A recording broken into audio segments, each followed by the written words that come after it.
Hello students, आज 27 तारीख की ये जो वर्कशीट है इसको हम करेंगे। तो यहाँ पे देखिए गणतंत्र दिवस के बारे में थोड़ी जानकारी दी हुई है, इसको पढ़ते हैं।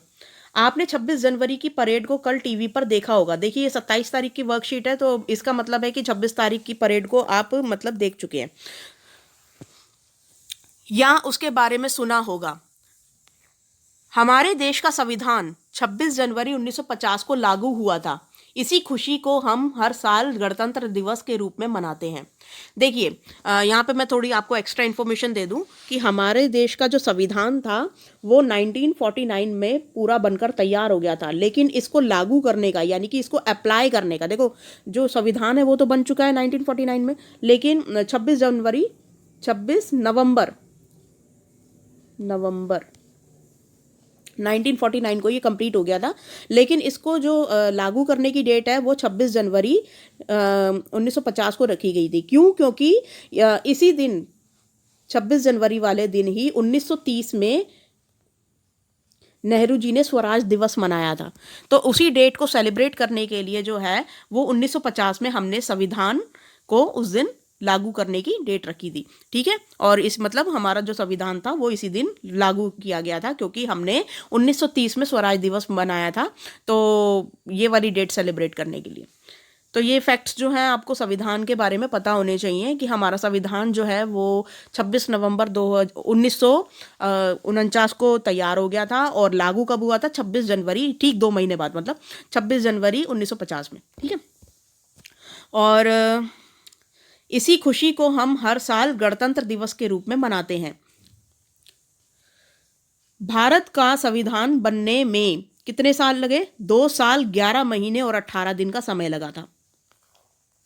ये संविधान सभा द्वारा बनाया गया था, जिसके अध्यक्ष जो थे वो डॉक्टर राजेंद्र प्रसाद जी थे, और इनके प्रारूप समिति के जो अध्यक्ष थे यानी कि जिन्होंने वाकई मतलब जिन्होंने पूरा संविधान जो बनाया है रियलिटी में, वो थे डॉक्टर भीमराव अंबेडकर जी।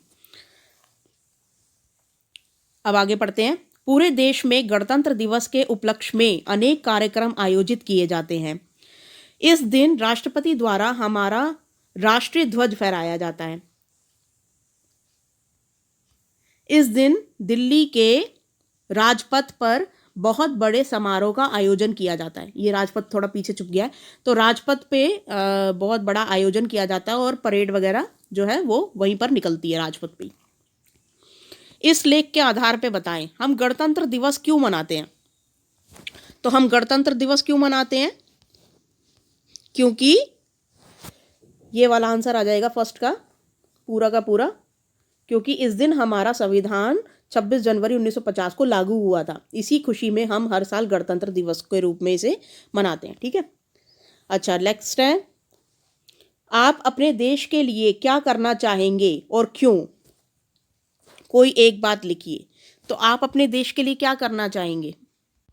तो आंसर आप यहाँ से लिखेंगे, मैं अपने देश की बच्चों को पढ़ाकर शिक्षित करके आने वाली पीढ़ी के बच्चों को एक भारत का एक अच्छा नागरिक बनते हुए देखना चाहती हूँ। तो यहाँ पर ये जो एक है ना, इसको हटा देना, ये गलत हो गया। अच्छा यहाँ पे देखिए, मैं क्योंकि एक टीचर हूँ तो मैंने ये अपना वक्तव्य लिखा है। आप अगर डॉक्टर बनना चाहते हैं तो आप डॉक्टर लिखेंगे, और लिखेंगे कि मैं डॉक्टरी करके जो है अपने देश की सेवा करना चाहती हूँ और अपने देश के विकास में योगदान करना चाहती हूँ। इस तरीके से मतलब जो भी आप प्रोफेशन पसंद करते हैं उसके बारे में आप लिख सकते हैं। अगर वकील बनना चाहते हो तो वकील, पुलिस बनना चाहते हो तो पुलिस, इस तरीके से। ठीक है, तो मैं तो टीचिंग करती हूँ, तो मैं तो देश की सेवा जो है वो पढ़ा कर ही कर सकती हूँ, और अपने आने वाली पीढ़ी को अच्छे संस्कार देके एक अच्छा नागरिक बनाना चाहती हूँ। और अब नेक्स्ट क्वेश्चन है, क्वेश्चन नंबर 3। यहाँ पे देखिए, ये बोल रहे हैं कि निम्नलिखित शब्दों को शामिल करते हुए एक छोटी सी कहानी लिखें और अपने शिक्षक, शिक्षिका, अभिभावक को दिखाएं या उन्हें सुनाएं। तो मतलब एक छोटी सी कहानी बनानी है इन वर्ड्स को उपयोग करके। तो कौन कौन से वर्ड्स हैं देख लेते हैं यहाँ पे। विद्यालय, विद्यालय मतलब स्कूल। बच्चे, झंडा, देशभक्ति, शपथ, खुशी और सम्मान। तो अब इसको सॉल्व करते हैं। तो थर्ड का आंसर आप यहाँ से लिखेंगे, ये वाला पूरा थर्ड का आंसर है, नीचे जो दे रखा है। ये ऊपर वाला सेकंड का आंसर था। ठीक है, तो ये थर्ड का आंसर है। गणतंत्र दिवस के दिन हमारे विद्यालय में सभी बच्चे बड़ी खुशी से यह दिन मनाते हैं। इस दिन प्रधानाचार्य जी झंडा फहराते हैं और बच्चे देशभक्ति के गीत गाते हैं। हम सभी हृदय से अपने देश के झंडे का सम्मान करते हैं और अपने देश की सेवा की शपथ भी लेते हैं। तो इस तरीके से ये आपको जो है ये इस तरीके से कंप्लीट करनी है स्टोरी। तो आपने वो सारे वर्ड्स उपयोग कर लिए हैं, जैसे विद्यालय और झंडा, सम्मान, खुशी और देशभक्ति और कौन सा था, बस यही थे सारे वर्ड्स। तो ये और शपथ, ये सारे आपने वर्ड्स जो हैं उपयोग कर लिए। तो आई होप ये आपकी आज की वर्कशीट आपको समझ में आई और बाकी सारे क्वेश्चंस जो हैं हमने कंप्लीट कर ही लिए हैं। Thank you.